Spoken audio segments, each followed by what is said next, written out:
shall appear from a far eastern land across the sea. A young man who has yet to know his potential. This potential is a power that could either destroy him or realize his will. His courage shall determine his fate. The path he must traverse, fraught with adversity, I await whilst praying. For this destiny predetermined since ancient times. A pitch-black night unfolds with the morning star as its only light. And thus the saga begins. You know, when you look at gaming 20 years from now, it was a lot different. Some of the biggest games we have today didn't even have a genre yet, many mechanics used in games today just didn't exist, and games nearly didn't have as big as a budget as they do now. Of course, that will change with the help of one very influential game. But is it a good one? Here's how it goes. It's 1990-something, and Yu Suzuki, best known for making numerous Sega arcade games like Hang On the Space Harrier, wanted to make an RPG based off of the game series Virtua Fighter for the Sega Saturn. It was approved by Mr. Sega himself, who is an actual person who worked at the company back then, but development later switched to the Dreamcast, and the game eventually became its own independent thing. With development costs between $47 and $80 million, Shenmue was due to be the most expensive game of all time at that point. Sega wasn't doing too good, and they needed a killer app for their last-ditch console. If this wasn't a major success, they'd be in deep trouble. And then, in 1999, Shenmue, after months of build-up and hype in multiple gaming magazines and events, was released. It's a game that will either make you look back on a time long since gone fondly, or jump back in disgust. Hey guys, what's going on? My name is Neremik. Shenmue was recently revealed to be having an anime adaptation sometime soon, and with the inevitable announcement of Shenmue 4, now seemed like the perfect time to review one of my favourite games of all time. Everyone seems to either love or hate this game, and I wanted to see it for me, one of those darn teenagers who apparently has an attention span of no more than 5 seconds, can enjoy this game. So get your Dreamcast, be prepared to wait 18 years for the sequel, and get ready to go back to 1999, where one of the most important games of all time began. Shenmue, more than anything, is moved forward by its story, and in one 1986 December afternoon, Ryo Hazuki arrived at his family home to find his caretaker Ine sat on the floor, his friend Fuku-san being thrown out of the family dojo, and inside, Chinese men with men in black suits attacking his father. After a brief fight, he reveals the location of something called the Dragon Mirror to i&ii, and they leave, leaving Ryo to spend some time with his recently deceasing father. No. Father! No!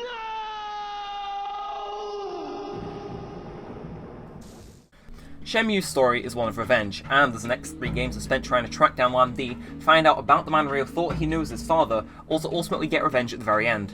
And hey, back in 2001 they didn't ruin sequels just yet. If you want to avoid spoilers for the rest of the story, jump to the timestamp on screen now.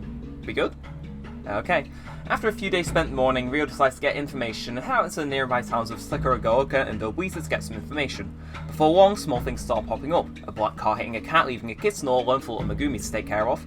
Then it turns out the same car almost ran over an old man, and people inside were yelled at by Tom in his hot dog truck. Slowly, the more people you talk to, the more you learn about the aftermath of your father's murder, until eventually Ryo learns that the man who killed his father was Chinese.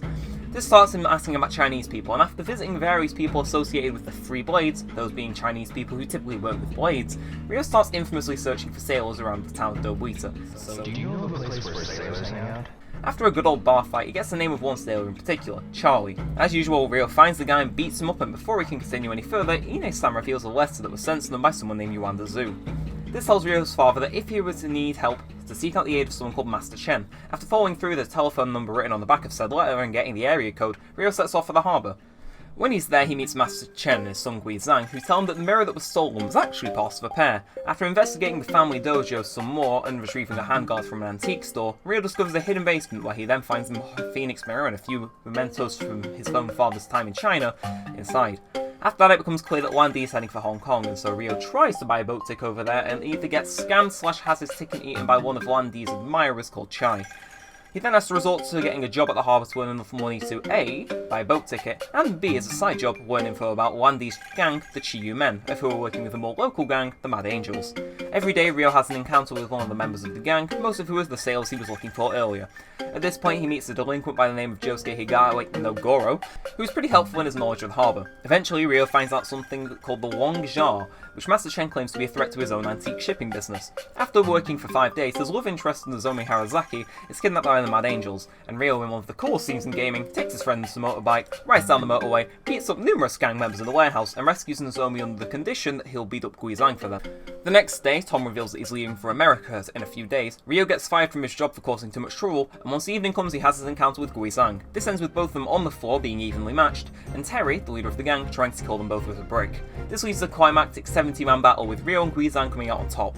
In turn, this stops the Long Jar, which was meant to be happening sometime soon, and as a sign of gratitude, Master Chen offers to fund Ryo's trip to China. He says that Guizang will be joining him as protection, but before they can leave, Chai shows up one last time and tries to stop them. Ryo eventually sends a gremlin into the ocean, that being the last obstacle in his way.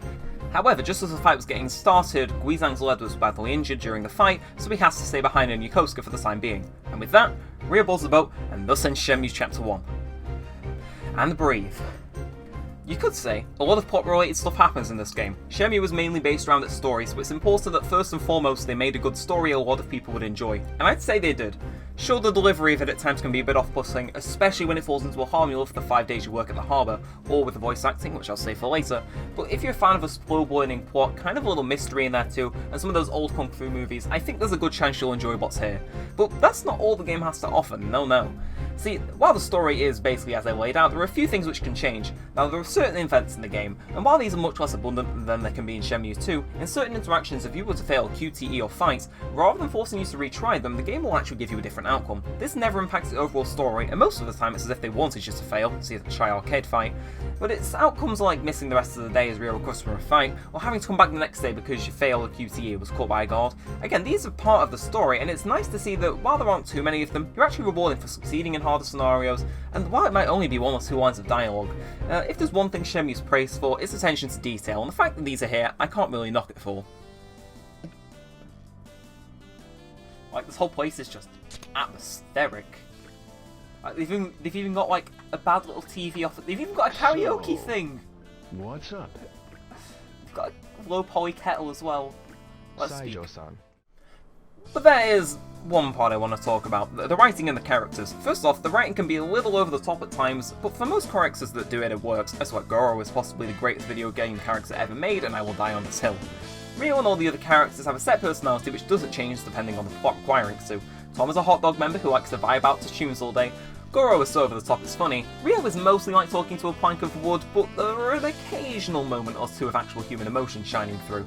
That one homeless man possibly has the greatest line in the whole game, and as for as much flack as this game gets in terms of voice acting, the actual writing is quite good.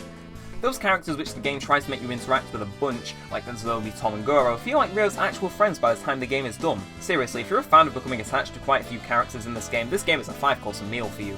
The way everything is written, it just makes you feel as if you've been dropped into a world which existed long before the events of this game, and I wish we got to see more of stuff like this in games nowadays. So in conclusion to this 5-minute segment talking about a 20-year-old game's story, would I recommend Shenmue's story?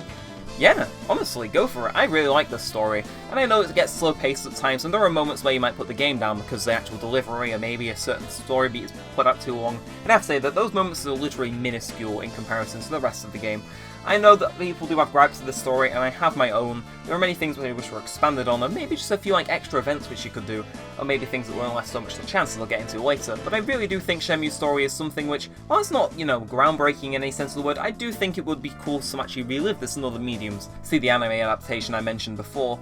But yeah, I think Shenmue's story is pretty good, and I think a lot of people would agree with me for that. There is a reason people wanted to see Shenmue 3 and now Shenmue 4, and that's because they were hooked on this story, It's either a story that you fall in love with, or maybe you just dislike the characters, and that's fine, but I think if you were to end up taking a liking to this game's story, I do think you'd actually enjoy it, and especially the things that come after in it for this franchise. The graphics in this game are timeless. They were groundbreaking at the time, and the fact that there's 3 discs to this beast on the Dreamcast is just one of the ways to show how much talent was behind this game. Honestly, most of that $40 to $80 million budget went here. Everything can be examined, and it's in a resolution far higher than most would ever expect from the Dreamcast. This game actually accepts the style it's in and rolls with it the whole way. Honestly, I don't think it would feel or play the same playing this game with any other type of graphics. Yeah, the only part that looks slightly bad would be the minor character faces, which are literally just a texture, but besides that, it looks really good. Not in resolution obviously, but in actual terms of attention to detail, art style and design, it's kick-ass. The setting is also what carries this game visually too. There's something about the setting which just scratches that itch I've always wanted since I began gaming. It's mundane and yet it's strangely interesting to be thrown into a mid to late 80s urban Japanese port town. Shenmue almost at times feels like a horror game in its opening hour just because of how everything is normal. But it's that familiarity which just isn't all the way there that truly makes this game shine. Unless you live in the real life areas that this game is based off, I doubt it'll have that effect on you, and quite funnily, that was the intention as far as I'm aware. Look at it this way, while playing the game, you feel like an outsider to the area. Ryo is in the same way, had his entire world put upside down. As far as he knows, everything is known about his local area and his family has been thrown out the window. Gangs, the Chinese mafia, and his father's past will all make a guy feel like a complete stranger to an area he's lived in his entire life. See what I'm getting at? Of course you've done lost 5 years of my GCSE English talking for a brief moment, but it's an interesting what-if moment nonetheless. Needless to say, the atmosphere in Shenmue is perfect, and I have no idea how the hell they do it. For all intents and purposes, this is based off real-world locations, and I suppose that's why the game just has this atmosphere I don't think any entertainment product has ever been able to recreate. For all the praise I'll be giving Shenmue 2 somewhere in the future, the atmosphere just doesn't hit the same as Shenmue 1 for nearly as much as the final products. If there's one thing Shenmue was known for, it's being technically impressive. And let's say that the Dreamcast was groundbreaking in some of these areas and still holds up to this day and shines no brighter than in the lighting effects. It seems mundane, especially in comparison to Wanchai in the second game, but the lighting effects here work so well. The fact they were so proud of them, they gave them their own cutscene every day at 7 PM, I don't know, something about the way the lighting is used in this game just works well. In some modern games, when it's either night or day, it's either too bright or too dark, but Shenmue doesn't do that. There's enough glowing neon signs and street lamps to make the night feel darker but not unseeable. Again, this is all done with astounding attention to detail. I know it seems like I'm just rambling about minor things to stretch this review out, but no, Shenmue was a technically impressive game and it always will be. The fact this runs on this is a timeless example of how you do game development damn well at that. In fact, I had moments in my first playthrough where I would find a new area of Bill Breeze where I'd missed for a couple of minutes and I'd think, wait, there's more? But again, I thought I had a good idea of how games on the Dreamcast were meant to be, but then Shenmue came along and shook all that up. Seriously, this game took actual weather data from 1986 Yokosuka and then made the corresponding days in the game have the exact same weather. What? Onto the audio now, and I wasn't lying when it sounded like a dubbed Kung Fu movie from the 80s. It's almost entirely agreed on that in terms of quality the Japanese dub is better, but in terms of being entertaining, you already know they played this game in English, and it was legendary. See, no dubbing project this big had ever taken place back in 1999, so getting enough voice actors was going to be difficult, but then Yu Suzuki said the famous words, "I want it recorded in Japan." Voice actors were hired based solely on what they looked like apparently. Quality voice actors? No siree, I just spent $30 million USD American dollars on graphics. Go crazy. Or at least that's what I hope happened. Obviously I can't commend Sega enough for actually dubbing this beast of a game, especially since for every point in the story, Ryo has to have lines asking literally everyone about his current objective, and almost 100 plus NPCs have to have an appropriate line to respond. But hey, it's not completely useless. The voices do move the story along, and all lines, while compressed, are completely legible. And who knows, maybe you'll fall in love with them like I did along the way. As for the actual OST, it's good. It's not going to blow your socks off, but this is Sega, and while this isn't Persona 5, it's fitting for the themes of the areas you visit. Some characters even have their own theme, which is nice. There's a series of 15 free tracks when Ryo's out and about on the sound, some of which make the game feel like Silent Hill at times, some make the game feel like a spy film, while others have absolutely no right to slap this hard. Every building also has its own unique music. Cutscenes sometimes have their own music or just reuse previous tracks to fill for time. It's honestly quite nice to listen, and while there is a fair share of strange and wacky tracks, none of it seems unfitting or even bad to listen to. Sound effects are also somehow much higher audio quality than the voice acting, and the game vocals moves seen on the motorbike. The music's playing for like 3 whole minutes. Yeah, it's doing something. Perfection. Gameplay in Shenmue is split into 3 parts: exploration, combat, and QTE segments. QTE segments are the easiest to explain by far. In a cutscene, Ryo will need to perform an action, so you'll need to press the corresponding button which appears on screen. If you press the right one, he'll successfully perform whatever moves he needs to, if not he'll fail in some pretty funny ways. Failing too much around specific QTs will have you fail the whole QT and you need to restart the section again. When I inevitably get around to reviewing Shenmue 2, I'll go more in depth with the system, as that has more pros and cons, but for the first game ever in history to have QTs, they're done really well here and are super straightforward and easy to follow.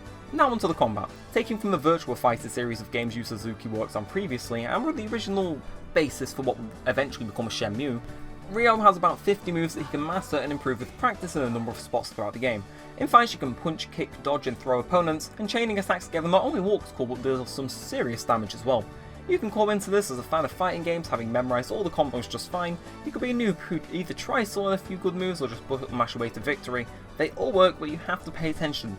Don't just button mash, please. Knowing when to throw dodge enemies in certain fights is critical, but once you become well acquainted with the control, it'll still offer a certain challenge in later game fights, and before long you'll feel like a true Kung Fu master. That's until you need to learn a new move, or as I call it, the worst point in the game. There's just something about these sequences where no matter what I do, regardless of the console, it just won't register I'm inputting the correct move. Thank God for the Dreamcast release of these games, they made it slightly easier by having the VMU screen tell you exactly what buttons you need to press. And just guessing what these buttons actually are based off the actual audio cues that the characters give you is a nightmare. Luckily, even if you can't manage to actually do the move when you're asked to, you'll still learn it inevitably. And then there's the exploration segments which make up the majority of the game. In these you'll be able to walk around the harbour and towns of Yokosuka and ask people related to your current objective for information. Again, every character is fully voiced and for every single possible interaction. Plus, everything is interactable. The amount of detail here is actually insane. The mistake using some dark arts to develop this game or what? Every drawer, cabinet and item in the Hazuki residence is fully interactable. It's just a shame that you'll be seeing the outside world a lot more than Ryo's own home. Seriously, there are small things in this world which just make it pop that much more. At some point in the game you need to go find a flashlight to explore your basement for plot-related reasons. Now you could rummage around the house and find some lights and batteries, or you could take the longer trip to the convenience store to get batteries for a torch if you're unable to find them. The game really makes you feel as if you're looking for a flashlight and some batteries in a fumbling manner that hits all the way too close to home. Oh, what about the lack of any minimap? Well, looks like you're readily available to just pull whenever. You're mistaken. Again, this game is meant to emulate real life as much as possible, so at least in the first game there's no fast travel between areas, and when there is, it's accounted for accurately in the timer. It feels strange to play a game like this having been accustomed to newer games my whole life, but this is Shenmue, so it makes sense. I should probably talk about the controls too. On the Dreamcast you can only control Ryo with the D-pad, and while this isn't an issue for QC or battle segments, at times it can feel a little janky when you're just controlling him regularly. But overall it isn't too endearing since the controller allows for much smoother control once you get the hang of it. In the remaster, which I'll cover later, Ryo controls just as he should and no jank attached. Every other controller is just fine though, with no double mapping of controls, and some even conveniently showing up on stream when something can be interacted with. Back to the actual game, Shenmue runs on a fixed in-game time system, meaning that each hour in-game takes about 4 real-life minutes, meaning that most days will average out at 55 to 60 minutes. At 7 PM you'll also be treated to a nice little cutscene as all the lighting effects light up the sound as well. Each civilian has their own routine for each day of the week, shops will open and shut according to whatever time is on the clock, need to visit a bar, wait until 7 PM. And here's the game's one flaw. As good as the narrative is at drawing you in, certain events, namely the day you visit the tattoo parlour, are very poorly planned to complement the system. So you start the day by going to Adobe-Ito's to visit the tattoo parlour to chase down the lead. You chase him down and are met with a meet me at the arcade at noon tomorrow. For context, that is an entire real-life hour, 1/24th of a real-life day spent waiting for a fictional endgame event to happen. Now, don't get me wrong, the few times this occurs in the game are prime examples of bad game design, but to help compensate for this... Extra activities. You know all that detail I was hollering on about before? It went here.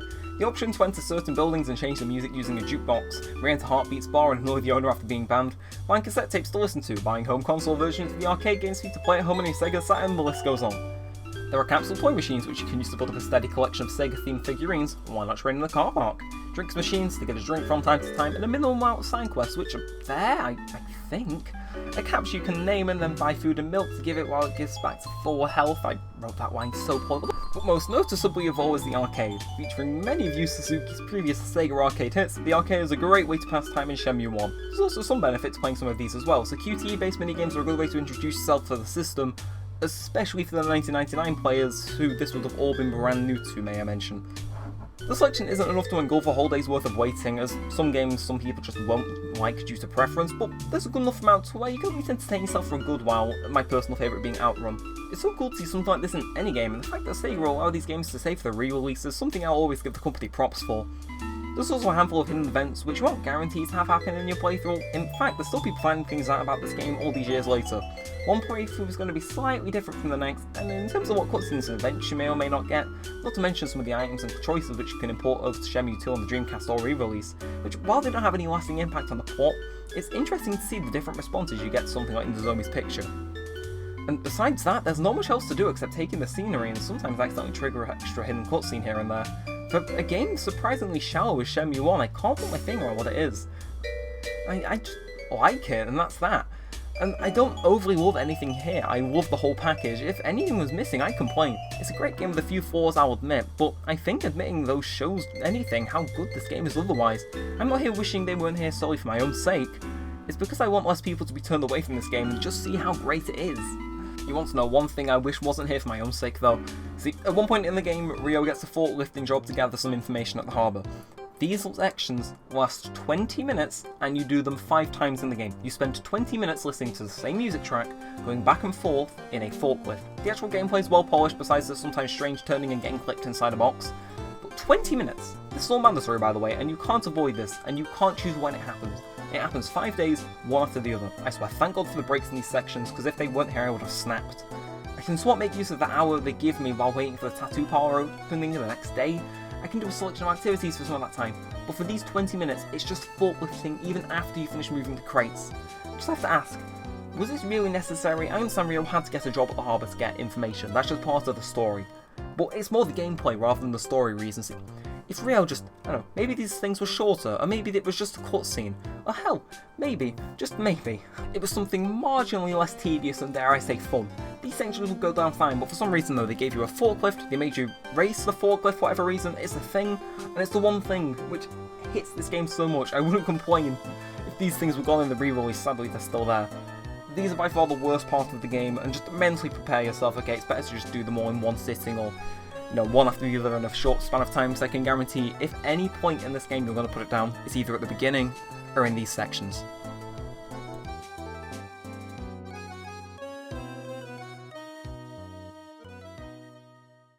Forewarning, I'm going to talk about the remaster in both of these reviews because the actual remasters for both games, while similar, they have their own pros and cons which I need to bring up. Anyway, on with the actual section. Shenmue 1 and 2 was re-released on PC, PS4 and Xbox One a few years back, and there's been a few detractors from these ports, but it's still a viable way to play the game.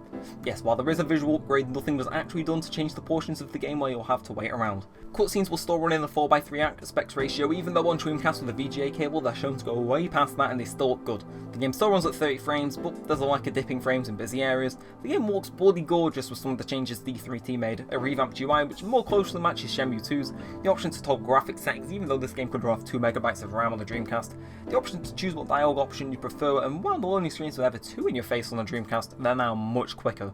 A lack of the VMU and passport disc, an extra content disc which mostly doesn't work on the Dreamcast due to a lack of online servers, it hurts more than you'd expect to. No character bios, option to play replay cutscenes, or a VMU to tell you the exact controls that one move you just can't seem to nail, or what hurt besides that is a really good port.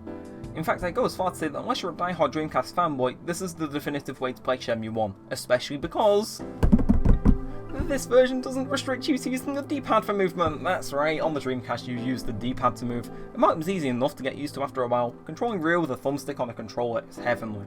It helps Xbox controls have the same buttons that a Dreamcast controller would have, so coming to this version after your Dreamcast or copy may have kicks the bucket is more than easy.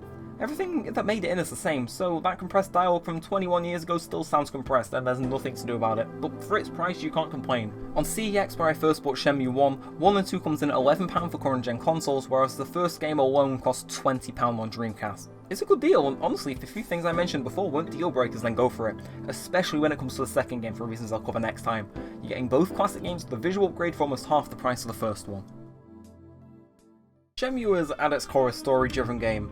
If you don't care, you won't enjoy it, but if you do, what you'll find is a game which has aged surprisingly well, no matter what iteration you play. Now there's some things which weren't included which definitely should have been, yes, and it's no perfect game. Giving me almost a whole hour to play a paltry section of arcade games isn't good game design. But this was the first game of its kind. Name one other open world game that came before this and you can't. Being the first in the genre means there's going to be a few issues. Still, I think they'd know a 20-minute long forklift driving simulator wasn't a good idea, and yet here we are. At the same time Shenmue came out, it was mind-blowing, and in some aspects I don't think we've ever seen a game like it since. There are plenty of other open world games for sure, but for a game to mix an arcade fighter with Solo, which is essentially a game about talking to people and taking in the small details, to still work so well 21 years later is an impressive achievement. That's why, despite its flaws, I give the first Shenmue game a 7.5 out of 10. I know, more than anyone that it's hard to justify that without spoiling the story, but for some of you that already know, you know why I've chosen not to even give you the slightest bit more detail than you'd get from the back of the box. I don't want to ruin the magic of playing this through for the first time for yourself. As for why 7.5, it's simple. Even if it was the first of its kind, there's stuff here I can't ignore. The forklift segments were enough to drive a man insane, the waiting around too.